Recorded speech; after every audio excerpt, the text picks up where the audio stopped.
Good morning students. देखिए last lecture में हमने रेडियो एक्टिविटी स्टार्ट की थी, आज उसका ये सेकंड लेक्चर है। तो देखिए जो इस टॉपिक है वो है माध्य आयु, मीन लाइफ। तो मीन लाइफ क्या होती है? तो रेडियो एक्टिव क्षय के नियम के अनुसार रेडियो एक्टिव प्रतिदर्श के सक्रिय परमाणु की संख्या चरघातांकी रूप से घटती है। ये हमने कल पढ़ लिया था, relation n is equal to n naught e की पावर माइनस लैम्डा टी। तो देखो ये चरघातांकी रूप से क्या हो रही है, घट रही है, जिसका पूर्ण विघटन इनफाइनाइट समय पर होता है। यह भी मैंने बताया था कि t बराबर 0 पर मान लो परमाणु की संख्या कितनी है, n नोट। तो t बराबर इनफाइनाइट पे n का मान कितना होगा, 0। यह भी कल मैंने आपको बताया था। तो अब मुझे बताओ आयुप्रास कितनी हो गई। मैंने कल आपको एक बाउल का एग्जाम्पल दिया था कि प्याली में अगर आपको कुछ नाभिक दिए जाए और बताया जाए कि यह कब विघटित होंगे, तो इसकी कोई गारंटी नहीं है कि यह कब विघटित होंगे। हो सकता है कि जैसे ही आप प्याली को हाथ में लो, विघटन हो जाए, तो आप क्या बोल दोगे कि टाइम कितना लगा, 0 सेकंड। और हो सकता है कि इनफाइनाइट टाइम तक भी क्या हो, ये विघटित ना हो। तो जो इनकी आयुप्रास होती है वो कितनी होती है, वो होती है 0 से अनंत तक हो सकती है। अब जो माध्य आयु होता है उसको टो से रिप्रेजेंट करते हैं। अब आपको पता है माध्य औसत, माध्य को औसत भी बोला जाता है। तो औसत क्या होता है, राशियों का योग बटा, छोटी क्लास में आपने पढ़ा है, राशियों का योग बटा राशियों की संख्या। तो यहां आप क्या कर रहे हो, परमाणुओं की बात कर रहे हो, और किसकी बात कर रहे हो, आयु की। तो यहाँ पे क्या हो जाएगा, समस्त परमाणुओं की आयु का योग अपोन परमाणु की संख्या। देखो यही तो है फॉर्मूला, क्या होता है, राशियों का योग बटा राशियों की संख्या। और यहाँ पे राशियां ना देके आयु दी हुई है, और किन की दी हुई है, परमाणु की। तो हम क्या लिख देंगे, समस्त परमाणु की आयु का योग अपोन परमाणु की कुल संख्या। अब देखो यहाँ पे हमने लिमिट लगा दी, समस्त की निकालनी है, तो क्या आ गई, 0 टू इनफाइनाइट। मैंने क्या कहा था कि कुछ परमाणु ऐसे होंगे जो तुरंत विघटित हो जाएंगे और कुछ इनफाइनाइट टाइम तक भी विघटित नहीं होंगे। तो हमने लिमिट लगा दी 0 to infinite t into d n. देखो ये कैसे लिखा होगा, तो मानो कि प्रारंभ में t बराबर 0 पे सक्रिय परमाणु कितने, n नोट। तो फिर t बराबर t टाइम पर सक्रिय परमाणु कितने बचे, n। अब मैंने एक छोटा सा टाइम इंटरवल ले लिया कि dt टाइम में कितने विघटित हो गए, dn। तो अब बताओ dn कितने टाइम तक जीवित है या कितने टाइम तक विघटित नहीं हुए, t टाइम तक विघटित नहीं हुए। तो dn परमाणु कितने टाइम तक विघटित नहीं हुए, t टाइम तक। इसको मैं ऐसे समझाऊं कि मान लो कि एक परमाणु है, उसको विघटित होने में मान लो 10 सेकंड लगते हैं। तो यहां अगर मैं 2 परमाणु लूंगा तो कितने लगेंगे, 20। यहां मैं 3 लूंगा तो कितने लगेंगे, 30। तो हो क्या रहा है कि 3 इंटू 10, यहाँ पे जैसे 1 इंटू 10, 2 इंटू 20, 3 इंटू 10, 3 इंटू 10 तो 30। तो देखो हो क्या रहा है, डी एन इंटू टी तो हो रहा है, तभी तो ये 10, 20, 30 आ रहा है कि प्रारंभ में एक परमाणु को 10 सेकंड लगते हैं, 2 को कितने लगेंगे, 20, 3 को कितने लगेंगे, 30। एक्चुअल में हो क्या रहा है, आयु का योग निकालने के लिए आप डी एन इंटू टी कर रहे हो, इसलिए यहाँ पे हमने क्या लिखा है, टी इंटू डी एन। और परमाणु की कुल संख्या प्रारंभ में हमने कितनी मानी है, एन नोट। तो यहाँ पे हमने लिख दिया integration 0 to infinite t d n upon n naught. Integration 0 to infinite क्यों लिखा, वो मैं बता चुका हूं कि इनकी आयुप्रास कितनी होती है, वो होती है 0 से अनंत। और परमाणु की प्रारंभ में कुल संख्या कितनी है, एन नोट। अब आपने कल एक रिलेशन पढ़ा था, dn upon dt is equal to minus lambda n. तो बताओ यहां से मैं dn निकालूंगा तो dt का क्या कर दूंगा, पक्षांतरण। तो यहां से dn क्या आ जाएगा, माइनस लेमड़ा एन dt। अब देखो यहाँ पे dn है, तो इस dn का मान आप यहाँ पे पुट करो, तो क्या आ गया, 0 to infinite t minus lambda n dt upon n naught. अब आप n की वैल्यू भी जानते हो, n क्या होता है, एन नोट e की पावर माइनस लेमड़ा टी। तो इस n की जगह आप क्या रख दोगे, एन नोट e की power minus lambda t dt। अब देखो एन नोट और लेमडा कांस्टेंट है, तो इनको बाहर ले लो, तो n naught lambda 0 to infinite t e की power minus lambda t d t. तो देखो एन नोट से एन नोट कैंसिल आउट, तो यहां बच गया lambda 0 to infinite t e की power minus lambda t d t. जब आप इसका इंटीग्रेशन करोगे ना तो वो आएगा 1 अपॉन लेमडा स्क्वायर। तो यहां क्या हो गया, ऊपर लेमड़ा था और 1 अपॉन लेमड़ा स्क्वायर। तो देखो लेमड़ा से लेमड़ा कैंसिल आउट, तो यहां बच क्या गया, 1 अपॉन लेमड़ा। तो जो माध्य आयु होती है उसका फॉर्मूला होता है टो बराबर 1 अपॉन लेमड़ा। ये है माध्य आयु। अब देखो कभी कभार इंपॉर्टेंट क्वेश्चन है, पूछा जा सकता है कि अर्ध आयु व माध्य आयु में संबंध बताओ। तो अर्ध आयु का फॉर्मूला आपने कल पढ़ा था, क्या पढ़ा था, t is equal to 0.693 upon lambda. और अभी अभी आपने माध्य आयु का फॉर्मूला पढ़ा है, क्या पढ़ा है, टो बराबर 1 अपॉन लेमड़ा। अब मैं क्या करता हूं, इस समीकरण 1 में समीकरण 2 का भाग देता हूं, तो टी अपॉन टो, तो देखो लेमड़ा से लेमड़ा क्या हो जाएगा, कैंसिल आउट, तो यहाँ कौन बचेगा 0.693। तो टी का मान कितना आ जाएगा 0.693 इंटू टो। यहाँ पे टी तो क्या है, वो तो है अर्धायु, कल बताया था कि अर्धायु को टी से रिप्रेजेंट करते हैं, और टो क्या है माध्य आयु, यह है माध्य आयु। नेक्स्ट टॉपिक देखो, जो नेक्स्ट टॉपिक है वो है कि properties of alpha beta gamma rays. कल मैंने आपको कहा था कि रेडियो कोई भी नाभिक जब स्वतः विघटित होता है तो वो अपने में से 3 विकिरणों का उत्सर्जन करता है, अल्फा बीटा और गामा। तो आपको इन तीनों के क्या पढ़ने हैं, गुणधर्म पढ़ने हैं। तो देखिए पहला गुणधर्म रिप्रेजेंटेशन, यानी इनको कैसे प्रदर्शित किया जाता है। तो जो अल्फा कण होते हैं वो एक्चुअल में होते हैं हीलियम नाभिक, तो ये होते हैं 2He4। यहाँ पे 2 इसका क्या है चार्ज है, और 4 इसका क्या है मास है। और जो बीटा रेज होती है उनको लिखा जाता है -1E0। मैं बता चुका हूं, नीचे वाली राशि यहाँ पे किसको बता रही है, चार्ज को, और ऊपर वाली राशि बता रही है मास को। अब कुछ बच्चों के मन में सवाल आता है कि सर इलेक्ट्रॉन का मास तो होता है, हाँ भाई होता है, लेकिन वो देखो कितना होता है 9.1 इंटू 10⁻³ kg होता है। तो अब देखो इसको ऐसे भी तो लिखा जा सकता है 9.1 अपॉन 10⁻31। अब देखो आप 9.1 में 10⁻31 जब 31 का भाग दोगे तो तकरीबन 0.00 ऐसी कुछ राशि आएगी, इसलिए हमने उसको क्या मान लिया 0 मान लिया। और जो गामा रेज होती है वो होती है विद्युत चुंबकीय तरंगे। हम आगे पढ़ेंगे थोड़ी देर में कि कैसे ये विद्युत चुंबकीय तरंगे होती है। अब दूसरा पॉइंट इन पर आवेश, तो मैंने अभी अभी कहा है ये राशि आवेश को बताती है और ये द्रव्यमान संख्या को बताती है, भार को बताती है। तो देखो इस पर चार्ज कितना है 2E का मतलब है ये प्रोटॉन के चार्ज का क्या है 2 गुना। यहाँ पे कितना चार्ज है, इलेक्ट्रॉन का चार्ज आप जानते हो 1.6 इंटू 10⁻19। और जो गामा रेज होती है उन पे किसी प्रकार का कोई चार्ज नहीं होता। तीसरा पॉइंट है कि द्रव्यमान, तो मैंने अभी अभी बताया कि ऊपर वाली राशि किसको बताती है द्रव्यमान को। तो इसका मास कितना हो गया 4 mp का मतलब प्रोटॉन का 4 गुना, और इसका मास आप जानते ही हो 9.1 इंटू 10⁻31 kg। और जो गामा रेज होती है वो मास लेस होती है, उनका किसी प्रकार का कोई मास नहीं होता। अब देखो फोर्थ पॉइंट है गतिज ऊर्जा।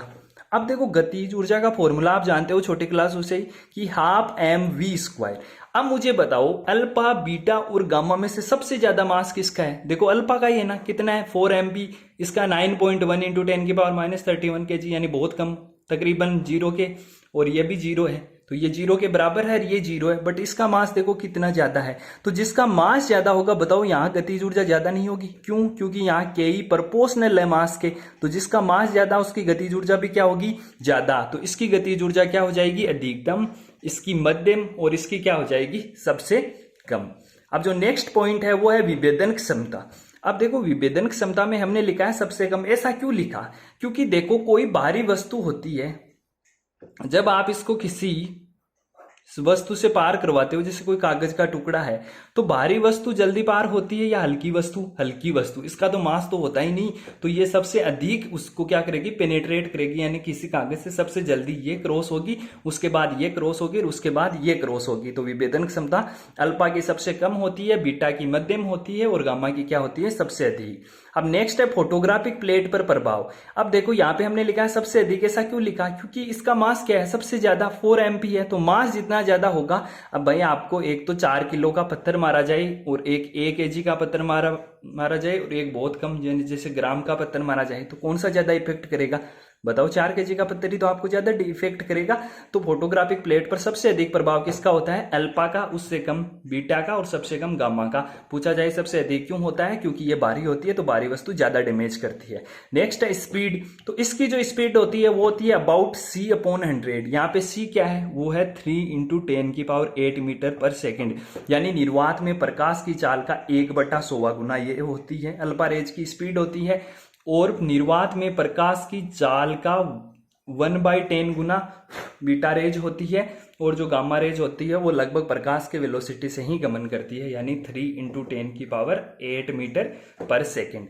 और नेक्स्ट जो है वो है विद्युत एवं चुंबकीय क्षेत्र पर क्या प्रभाव पड़ता है। तो देखो अल्फा कण है, तो यहाँ पे देखो चार्ज कितना है, प्रोटॉन के चार्ज का 2 गुना, यानी इस पे कैसा चार्ज है प्लस चार्ज है, और आपको पता है प्लस चार्ज किसकी तरफ अट्रैक्ट होता है माइनस की तरफ, तो ये ऋणात्मक प्लेट की ओर क्या होगी आकर्षित। अब दूसरी है बीटा रेज, तो इस पे देखो चार्ज कितना है माइनस, और माइनस किसकी तरफ आकर्षित होगा प्लस की तरफ, तो ये धनात्मक प्लेट की ओर आकर्षित होती है। और देखा गया कि जो गामा रेज होती है उन पे किसी प्रकार का चार्ज तो होता नहीं, इसलिए वो क्या रहती है अपरिवर्तित। इसको ऐसे भी समझा जा सकता है कि हमने क्या किया, एक लेड बॉक्स लिया, उससे रेडियो एक्टिव विकिरण निकल रही है, अल्फा भी निकल रही है, बीटा भी निकल रही है और गामा भी निकल रही है। अब हमने क्या किया, एक तरफ माइनस की प्लेट लगा दी, एक तरफ प्लस की प्लेट लगा दी। तो अब देखो अल्फा है तो अल्फा पे कैसा चार्ज है, प्लस चार्ज, तो वो किसकी तरफ जाएगा, माइनस की तरफ। और बीटा पे कैसा चार्ज है, माइनस चार्ज, तो वो किसकी तरफ मूव करेगा, प्लस की तरफ। और देखा गया कि गामा सीधा का सीधा निकल गया, वो डिविएट नहीं हुआ, यानी वो कैसा रहा, अपरिवर्तित। तो ये है properties of alpha beta gamma. Next heading, next heading है अल्फा बीटा व गामा 6। हाँ देखिए, अल्फा बीटा व गामा 6 क्या होते हैं। तो सबसे पहले हम स्टार्टिंग कर रहे हैं अल्फा 6 अल्फा डिक्की से। तो देखो किसी भी रेडियो एक्टिव पदार्थ से अल्फा विकिरणों का क्षय होता है तो हीलियम नाभिक, अभी अभी मैंने बताया था कि अल्फा को किससे रिप्रेजेंट करते हैं, 2He4 से। यानी अगर किसी नाभिक से अल्फा निकल रहा है तो अल्फा का मतलब आप क्या कहोगे कि उससे 2He4 निकल रहा है, अर्थात किसी नाभिक से अल्फा कण का उत्सर्जन होने पर। यहाँ पे देखो ये किसको बताता है, मैंने बताया था कि ये किसकी तरह है, जेड एक्स ए। यहाँ जेड क्या है, परमाणु क्रमांक, और ए यहाँ पे क्या है, द्रव्यमान संख्या।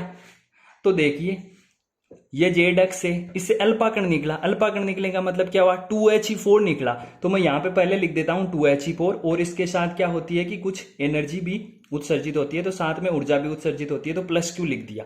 अब आपको पता है, आपने केमिस्ट्री में रिएक्शंस पढ़ी होंगी, तो आपको पता है एक साइड जितना, मतलब जो संख्या एक साइड यहाँ पे जैसे परमाणु क्रमांक जितना है उतना ही इस रिएक्शन में भी इस साइड भी होना चाहिए।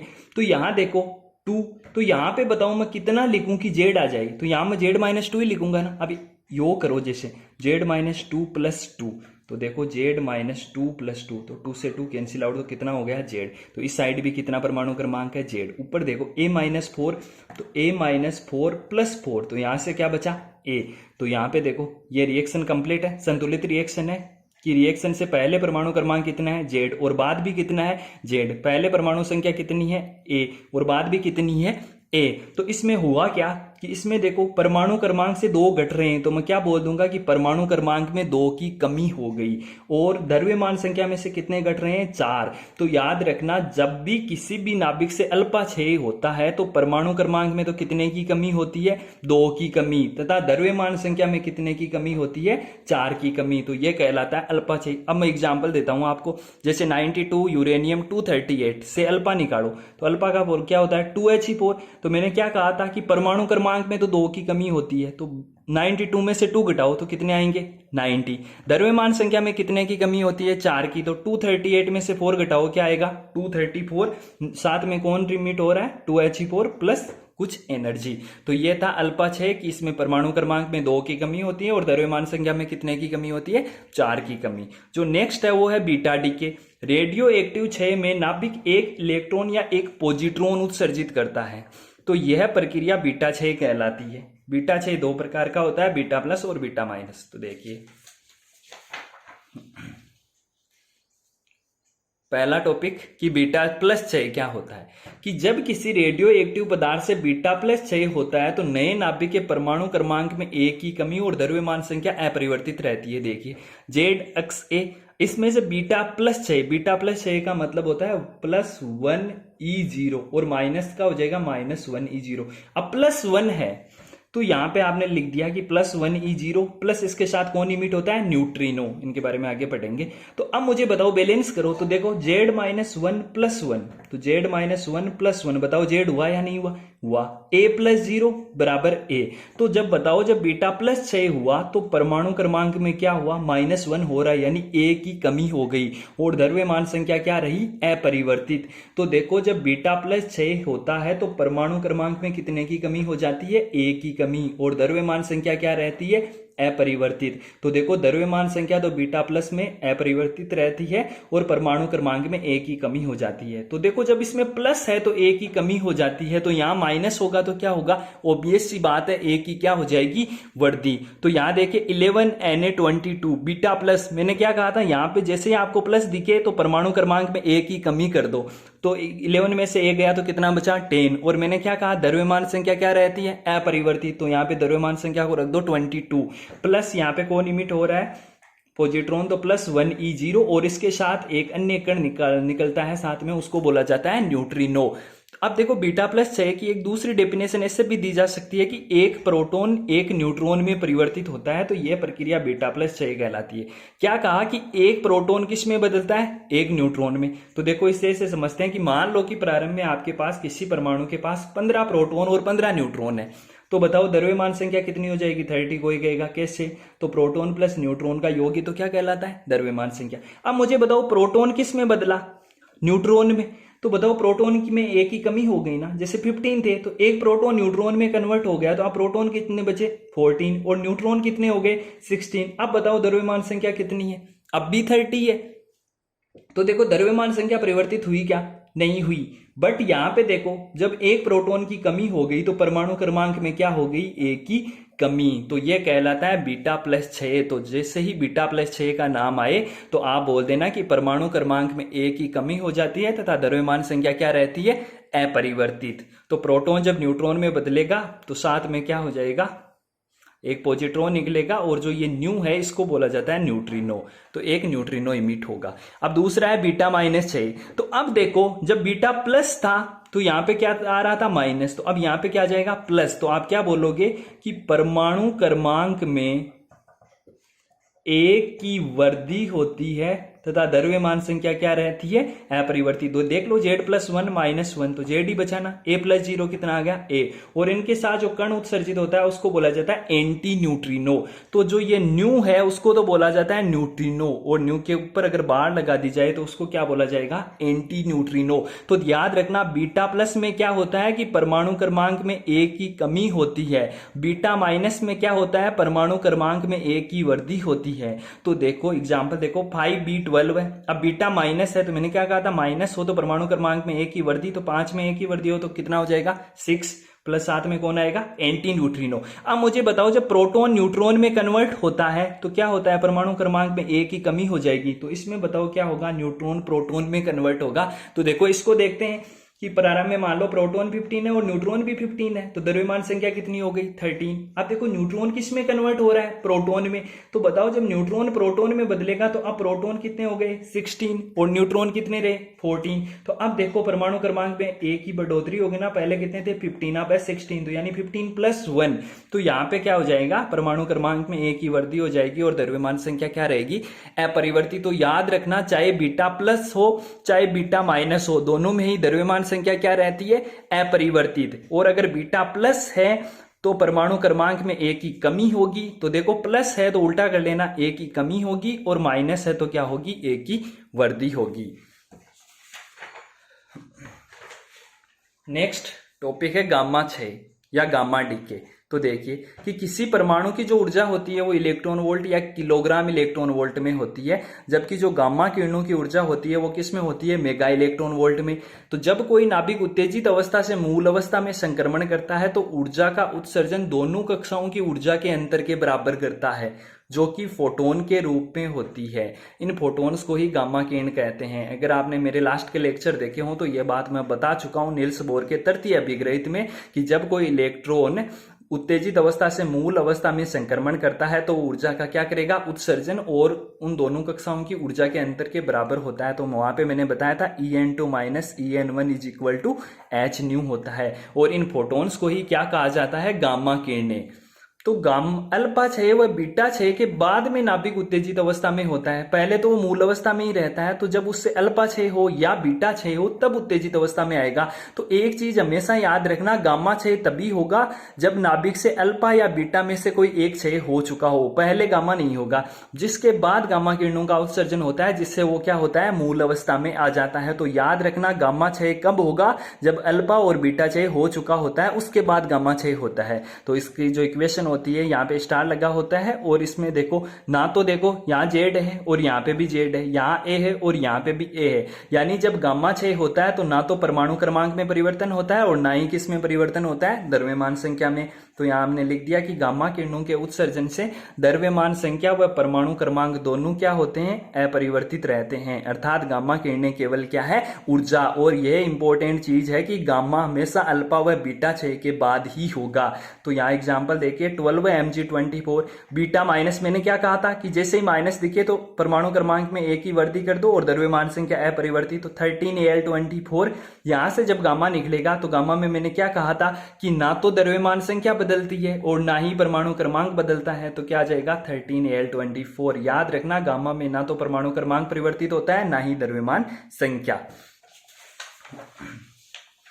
अब देखिए, इसी साल एक एग्जाम में क्वेश्चन पूछा गया था, बोर्ड एग्जाम 2020 में, कि एक रेडियो एक्टिव नाभिक डी निम्न प्रकार छहित होता है। यह आपको एग्जाम में क्वेश्चन दिया हुआ था कि 92D 235 से पहले अल्फा हुआ, फिर बीटा माइनस हुआ, फिर अल्फा हुआ, फिर गामा हुआ और लास्ट जो क्या बच गया D4। तो आपको पूछा था कि जो D4 है उसका परमाणु क्रमांक व द्रव्यमान संख्या ज्ञात करो। इसी साल एग्जाम में पूछा गया था। तो आप देखिए यहाँ पे क्या लिखा हुआ है 92D 235, इससे अल्फा 6 निकला। तो मैंने क्या कहा था कि अल्फा 6 में परमाणु क्रमांक में कितने की कमी होती है, 2 की। तो 2 की कमी करो तो 92 से आप कहां पहुंच गए 90। और द्रव्यमान संख्या में कितने की कमी होती है, 4 की। तो 235 से आप कहां पहुंच गए 231। अब देखो नेक्स्ट हमने क्या किया है कि बीटा माइनस 6, तो बीटा माइनस दिखते ही मैंने क्या कहा था कि परमाणु क्रमांक में एक की वृद्धि कर दो। तो जब 19 में एक की वृद्धि करोगे तो क्या हो जाएगा 91। और मैंने क्या कहा था कि बीटा में द्रव्यमान संख्या क्या रहती है, अपरिवर्तित। तो क्या आ गया 231।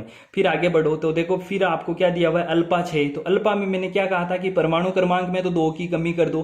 तो 91 में से 2 घटाओगे तो क्या आ जाएगा 89। और द्रव्यमान संख्या में मैंने क्या कहा था कि 4 की कमी कर दो। तो 231 से आप कहां पहुंच जाओगे 227 पे। उसके बाद गामा, और गामा तो मैंने क्या कहा था कि केवल एनर्जी है, इसमें ना तो परमाणु क्रमांक में परिवर्तन होता है और ना ही द्रव्यमान संख्या में परिवर्तित होता है। तो क्या आ जाएगा परमाणु क्रमांक 89 और द्रव्यमान संख्या क्या आ जाएगी 227। तो पूछा क्या है कि D4 का परमाणु क्रमांक व द्रव्यमान संख्या। तो बताओ परमाणु क्रमांक कितना है 89 और द्रव्यमान संख्या कितनी है 227। Thank you students.